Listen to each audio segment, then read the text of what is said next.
welcome back to Mr. Obsolete's Vintage Homesteading. Well, today is part 2 of our Poulan Wild Thing. We're going to do some more work on it here, this Brand X chainsaw. See if we can get it running. What we're going to do today though, we're going to take the muffler off and restore it, clean out the exhaust port, service the clutch. We know we've got spark and I've actually had it running. I'm going to have to replace the fuel lines and rebuild the carburetor, which we'll do in a separate part of the video. Anyway, let's get started here.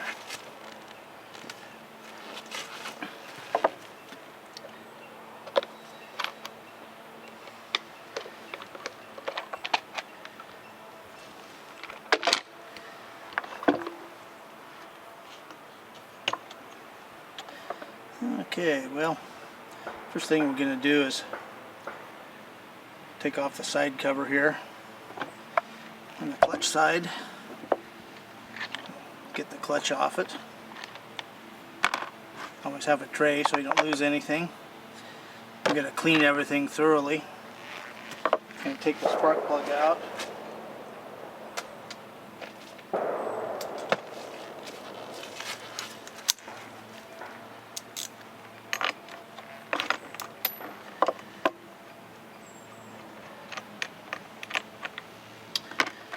Now the clutch on this doesn't have a nut or anything. It actually requires a special tool, which I have.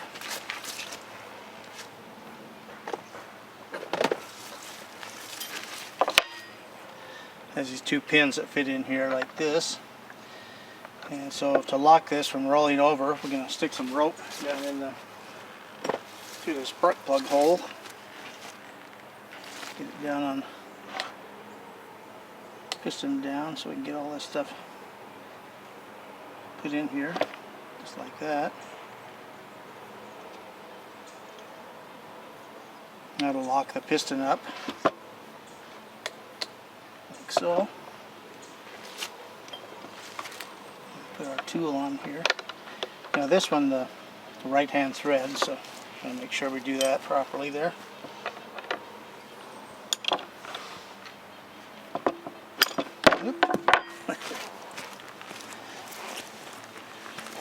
Slick out here. This table was pretty darn cold last night, so I'll have to hold this thing better.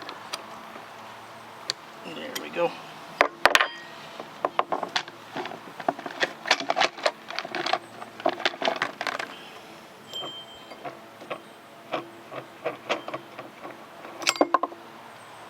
Isn't that cute? Looks like a toy.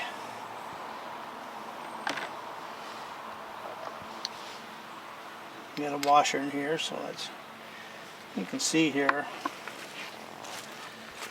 You can see all the grease slinging out here and these striations out there. That's for using the wrong grease on these things. And I've been talking about using long fiber grease, which I use and have used for years and years on these. And several people asked where they could get it, so I looked online. It's no longer available. So I'm going to do some looking to see if I can find a grease that's similar.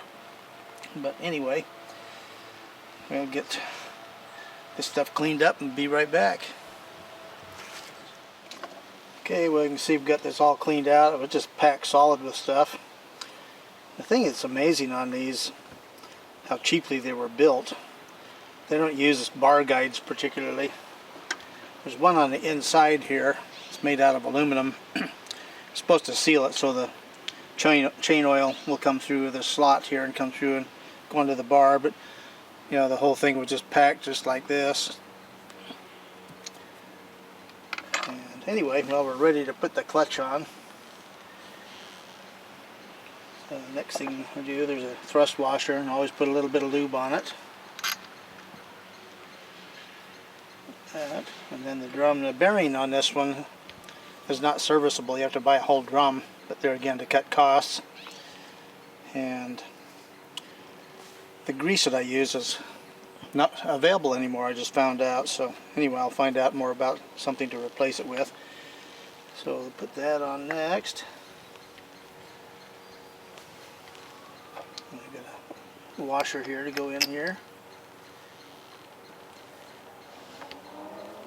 clutch.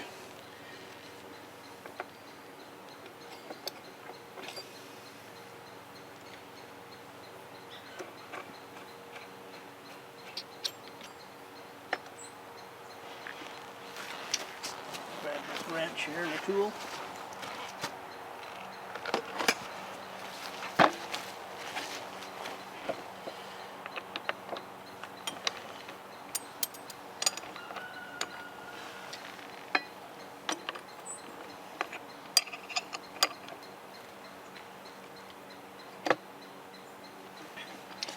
Okay, that's good and snug.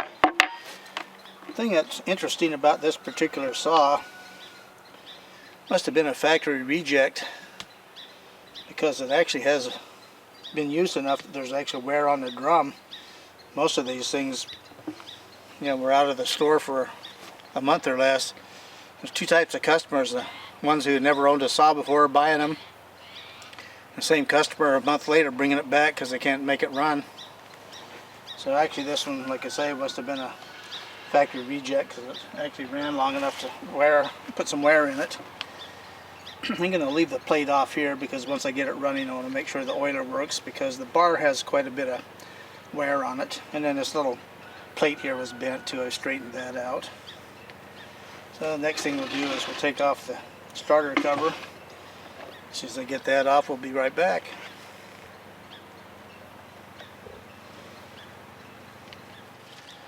Okay, well,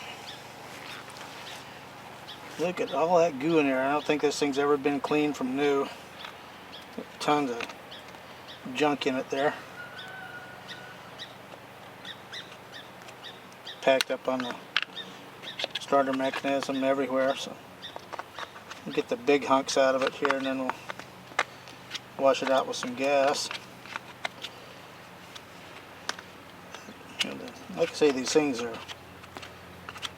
designed for people who'd never owned a saw before, and the main thing they were interested in was cost.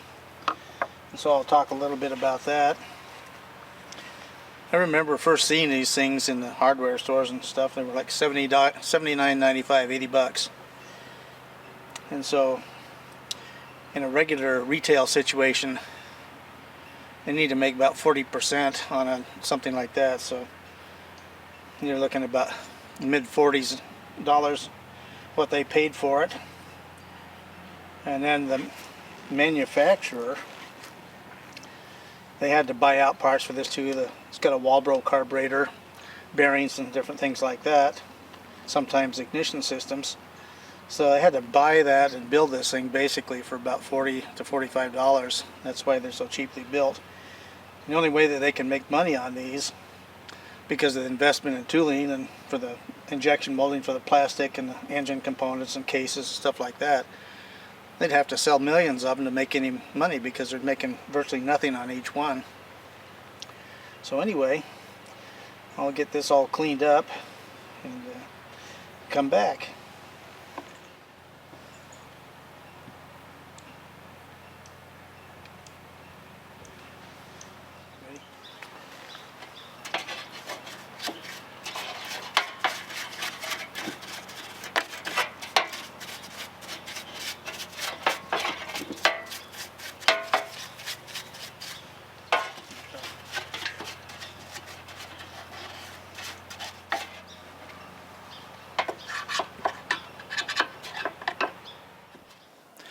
Okay, well, the cover came out really good. Even the decal's really nice.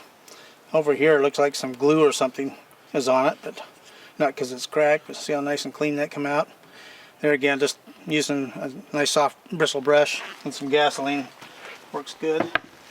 So this thing here, I'm going to use an air nozzle to clean it out.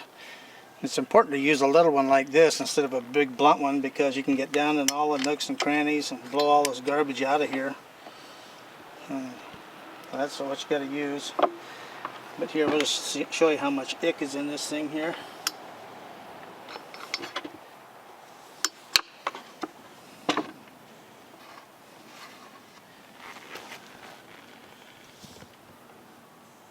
And it's just that one little tiny spot. Like I say, I don't think this saw's ever been cleaned from new. Anyway, put this aside for a second. Here's our top cover. Here again, talking about for a saw that nobody knows anything about saws. This was designed for, because right here it's got all this stuff like don't stick your hand in the chain and all kinds of good stuff like that, and hold on to it with 2 hands. You know, just common sense that everybody knows, but apparently first time users don't. Anyway, you can see how icky that is too, so we'll clean that up real quick and be right back.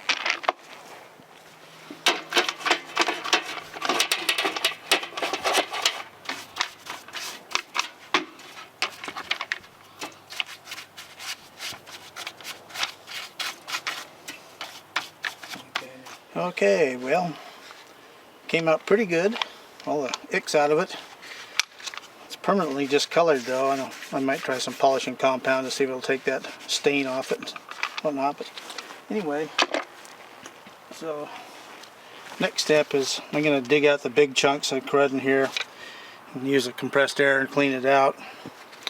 So we'll be back.